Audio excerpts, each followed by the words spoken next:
Tiga. Shalom adik-adik. Shalom adik-adik. Wah, ketemu lagi nih di sekolah minggu kita dengan Kak Mirna, dengan Kak Ica, dan Kakak Agus.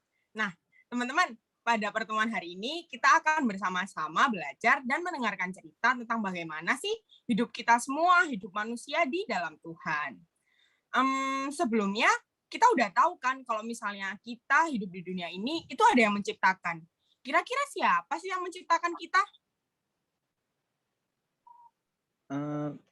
Tuhan, Kak. Bener banget. Yang menciptakan kita itu Tuhan, Tuhan Allah. Tapi Tuhan nggak nyiptain kita aja. Tuhan juga menciptakan bumi, kayak yang ada di background-nya Kakak Mira ini. Bumi, langit, lautan, daratan, dan segala isinya. Tapi ada ciptaan Tuhan yang paling spesial. Kira-kira apa sih yang paling spesial? Bunga, Kak. Ya, bunga emang spesial karena bunga itu cantik banget. Tapi ada lagi yang paling spesial, yaitu kita ini, manusia. Kita manusia diciptakan Tuhan dengan sangat spesial. Karena manusia diciptakan dengan akal budi, dengan kepintaran, dengan wajah yang cantik, dengan wajah yang imut, damai sejahtera, sukacita, dan lain-lain. Sampai manusia itu utuh, bersih. Tapi ada lagi nih yang bikin manusia itu sangat istimewa daripada makhluk hidup yang lainnya. Selain karena akal budi, karena kepintaran, karena wajah yang cantik, wajah yang ganteng, wajah yang imut. Kira-kira apa sih yang bikin manusia itu lebih spesial, lebih istimewa? Ada yang tahu? Karena masing-masing kita unik nih, jadi wajahku sama Selmi nggak sama. Bener banget, karena kalian diciptakan dengan keunikannya masing-masing. Tapi ada lagi nih, yang bikin kalian istimewa. Bumbu-bumbu sedikit aja yang bikin kalian tuh lebih daripada makhluk hidup yang lainnya. Yaitu, manusia diciptakan sesuai dengan gambar dan rupa Allah. Kira-kira gimana sih gambar dan rupa Allah itu? Ada yang tahu nggak? Kayak wajah manusia, Miss. Kan manusia diciptakan sesuai gambar rupa Allah. Ya, benar banget, Salmi. Jadi, manusia itu diciptakan gambar dan rupa Allah. Manusia itu bisa berbuat baik, bisa berbuat yang menyenangkan sesamanya. Bisa memberi, bisa mengasihi, berbuat baik, dan lain-lain. Tapi, meskipun manusia mewarisi sifat dan gambar Allah, manusia melakukan hal yang salah di hadapan Allah. Kira-kira hal yang salah apa ya, Kak Ica? Kakak Mirna salurkan ke Kak Ica ya. Oke. Nah, thank you. Nah, kita udah dengar ya dari Kak Mirna bahwa kita ini diciptakan dengan sangat berharga, sangat istimewa daripada ciptaan yang lain. Tapi teman-teman, sayangnya nih, manusia memilih hal yang salah. Dia memilih untuk jatuh dalam dosa, memilih untuk mendengarkan apa yang dikatakan si jahat, si iblis. Nah, aku mau tanya nih ke adik-adik, apa sih contoh dosa-dosa atau hal-hal yang tidak disukai Tuhan tapi sering kita lakukan? Apa aja? Berbohong. Berbohong. Ini tercoret.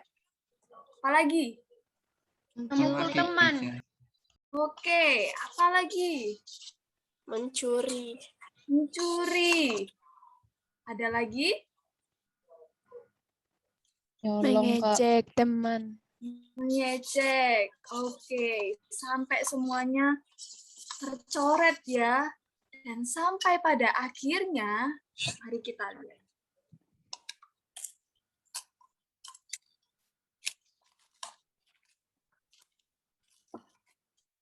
Wow, ada apa ini di dalam ya? Wow, lihat adik-adik, di dalamnya jadi hitam, penuh dengan warna hitam. Itu artinya hidup kita penuh dengan kejahatan, kita udah iri hati, kita melakukan hal yang jahat sama sesama. Dan lihatnya, coba kakak ambil penghapus ya. Gak bisa dihapus. Lalu gimana kak? Apakah hati kita tetap hitam terus? Gak bisa diputihin lagi? Ya benar, manusia nggak bisa menyelamatkan dirinya sendiri adik-adik. Penuh dengan warna hitam. Tapi nggak sampai situ aja. Gimana ya Kak Agus kalau manusia udah jatuh dalam dosa, terus nggak bisa nyelamatin diri sendiri?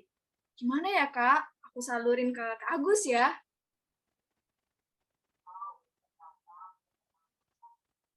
Nah, teman-teman, ciptaan Allah sudah penuh dengan dosa, sehingga penuh dengan noda. Nah, ciptaan Allah yang semulanya baik menjadi buruk, teman-teman. Tetapi karena begitu besar kasih Allah akan dunia ini, Allah pun mengaruniakan anaknya Yesus Kristus untuk menghapus segala dosa kita. Nah, Yesus pun teman-teman mati di atas kayu salib untuk menghapus segala dosa kita. Sehingga kita menjadi bersih kembali. Tada!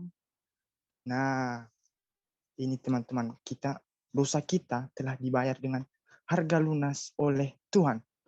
Sehingga kita sudah menjadi bersih kembali. Nah, sekarang janganlah kita mengotori ciptaan Tuhan yang sudah dibersihkan kembali. Janganlah kita berbuat dosa lagi, seperti mencuri, melawan orang tua, berbohong. Tidak boleh ya guys. Nah, kita itu harus hidup berkenan di hadapan Tuhan, supaya kita layak di hadapannya. Itu teman-teman.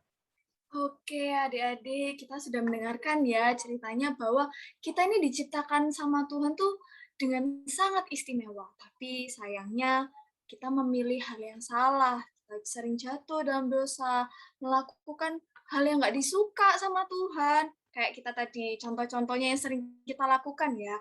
Tapi ingat, ada Yesus. Yesus mau mati di atas kayu salib untuk menebus kita semua. Dosa kita itu dihapuskan, dibayar sampai lunas. Jadi kita miliknya Tuhan. Sampai pada akhirnya, nanti ketika Tuhan Yesus datang untuk kedua kalinya, Dia akan memulihkan kita secara keseluruhan. Dan kita akan hidup bersama Dia di bumi yang baru, di surga. Kita akan menikmati hubungan yang lebih lagi sama Tuhan. Dan kita nanti ingat, ketika Tuhan datang kedua kalinya, kita akan diangkat bersama-sama dengan Tuhan. Terima kasih adik-adik.